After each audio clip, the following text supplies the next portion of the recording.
మోకాళ్ళల్లో గుజ్జు అరిగిపోవడం అనేది మనము యూజువల్గా చూస్తూ ఉంటాం. అందులో ముఖ్యంగా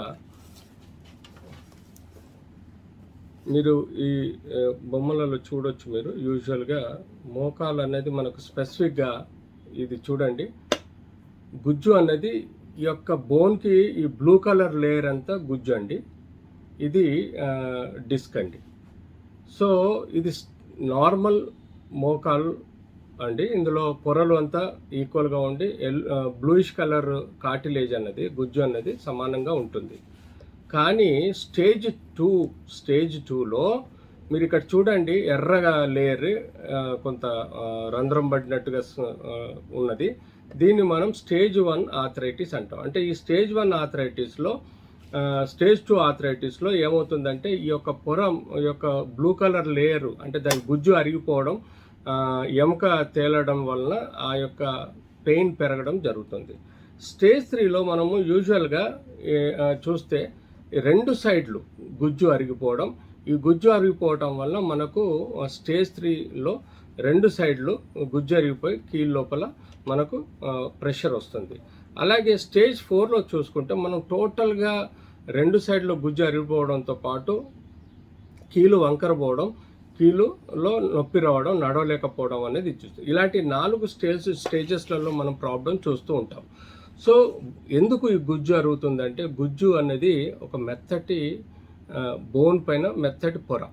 ఈ పొర అన్నది మనకు మన మోటార్ సైకిల్కి ఎలాగైతే షాక్ అబ్జర్బర్ ఉంటుందో, ఎలాగైతే మనకు కుషన్ ఎఫెక్ట్ ఉంటుందో, ఆ కుషన్ ఎఫెక్టు మనకు 40 నుంచి 50 ఏళ్ళ తర్వాత కొంత వేర్ అండ్ టియర్, అంటే మనం 40-50 సంవత్సరాలు నడిచిన పొరలు కొంత అరిగిపోయే ఆస్కారం ఉంటుంది. ఎందుకంటే మనం మన యొక్క 70% బరువుని ఆ మోకాల మీద వేసి నడుస్తాం కాబట్టి కొంత ప్రెషర్ ఎఫెక్ట్ ఉంటుంది. కొంత ఒబేసిటీ రావటం వలన, కొంత ఇంజురీస్ వలన, లేకపోతే కొంత స్పోర్ట్స్ ఇంజరీస్ వలన కానీ జాయింట్ లోపల ఏమన్నా అవుతే ఆ జాయింట్ పొరలు దెబ్బతినే ఆస్కారం ఉంటుంది.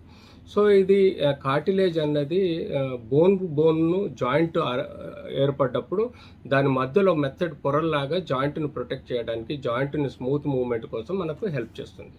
సో ఎప్పుడైతే ఈ డీజనరేటివ్ ఆస్టియోఆర్థరైటిస్ గుజ్జు అరిగిపోతుందో, అంటే ఇందాక చెప్పుకున్నట్టు ఇన్ఫెక్షన్స్ వలన కూడా దెబ్బతినొచ్చు, సెప్టిక్ ఆర్థరైటిస్ వలన కూడా పొరలు దెబ్బతినొచ్చు, ఇంజురీస్ వలన దెబ్బతినొచ్చు, అంతేకాకుండా మనకు స్పెసిఫిక్గా సమస్యలు ఏమన్నా వస్తే అందులో ఉండే బోన్స్లలో డ్యామేజ్ అయినప్పుడు పొరలు దెబ్బతినొచ్చు.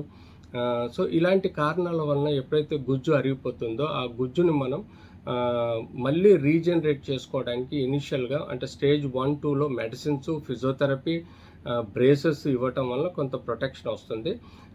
స్టేజ్ 2, స్టేజ్ 3లో మనము మెడిసిన్స్, ఇంజెక్షన్స్, బ్రేసెస్తో పాటు అవసరం ఉంటే ఇంజెక్షన్ అల్యూమినియస్ కానీ, లేకపోతే ఇంజెక్షన్ PRP ఇంజెక్షన్స్ కానీ ఆ పొరలో ఇస్తే మనకు కొంత మేరకు గుజ్జు పెరిగే ఆస్కారం ఉంటుంది. కానీ స్టేజ్ 4లో టోటల్ డ్యామేజ్ ఉంటుంది కాబట్టి ఎలాంటి ఇంజెక్షన్స్ మాత్రలు హెల్ప్ చేయవు కాబట్టి TKR లాంటి ఆపరేషన్ చేయటం వల్ల మనం ఈ యొక్క సమస్యని సాల్వ్ చేసుకునే విధంగా ఉంటుంది.